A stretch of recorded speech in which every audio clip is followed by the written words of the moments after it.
that men's health is important not just during COVID-19, but in fact all year round. And we have two really highly esteemed experts with us. We have Bernadette Greenwood from Halo Diagnostics, and we have the very esteemed Dr. Richard Ablin, who in fact is credited with discovering the PSA back in 1970. Welcome to both of you. Thank you for having me.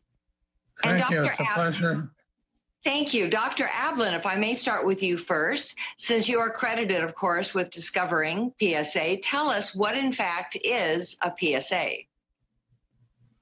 Well, PSA stands for prostate-specific antigen, and it's a substance that's produced by the prostate gland, which is about the size of a walnut.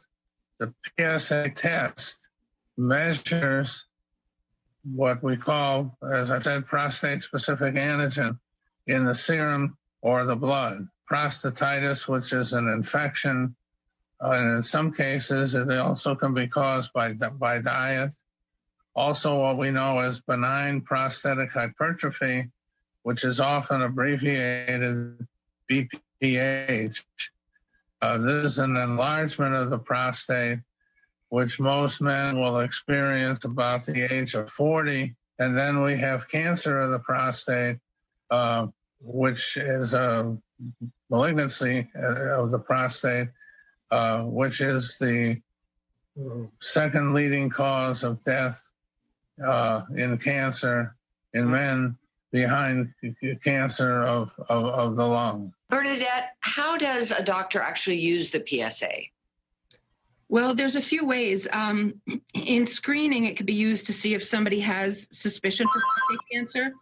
And in the setting of patients with a family history, it's nice to get a PSA on them also. And in African Americans, the guidelines say at a younger age, African American men should be screened with PSA. How do the men in our lives know if they're at risk for prostate cancer?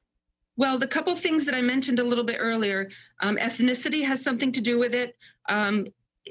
Generally speaking, African American men have about a 2.5 time risk of mortality compared to their non-African counterparts. Because prostate cancer has no real symptoms unless it's very advanced and the patient has bone pain or other symptoms of advanced disease, it's kind of a tricky, elusive cancer. And so it's really important that if a family member has been diagnosed or died of prostate cancer, or if there's African ethnicity in the patient's ancestry, that they definitely get screened in accordance with the AUA and NCCN guidelines, and that it be a shared decision between the care provider and the patient. So, Dr. Ablin, what has changed in the management of having an elevated PSA? PSA is not cancer specific, and that is because it can be elevated in prostatitis, benign prostatic hypertrophy and enlargement,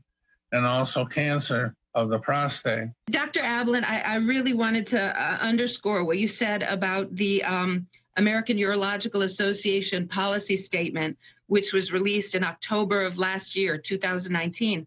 It's really important that people understand that in Europe and in the UK, their guidelines state no man gets a biopsy unless he's had an MRI first. And now that we've got that policy statement, men can now, before having a random systematic biopsy where they just take sort of blind samples out of the prostate, now they have the benefit of an MRI image that shows the tumor, and the needle can be placed right in the most aggressive looking part of the tumor. So, Dr. Ablin, what would be the next step for the men in our lives if they do have an elevated PSA? What should they do? The way to look at a PSA test for a man is that be aware that PSA cannot by itself diagnose prostate cancer. But what it can do is, Bernadette and I try to explain, we have 3 diseases of the prostate which can cause an elevation of PSA.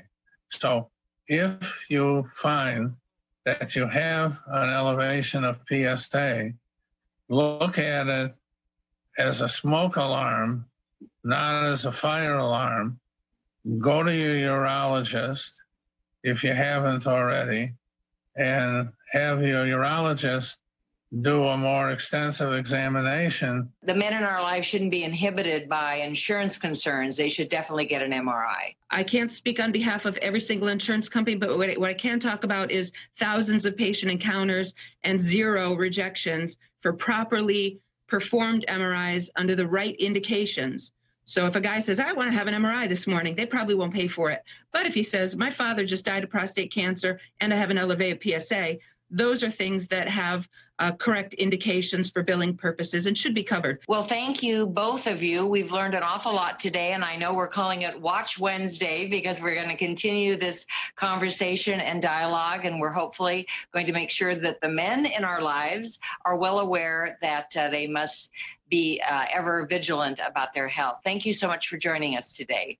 It was a pleasure.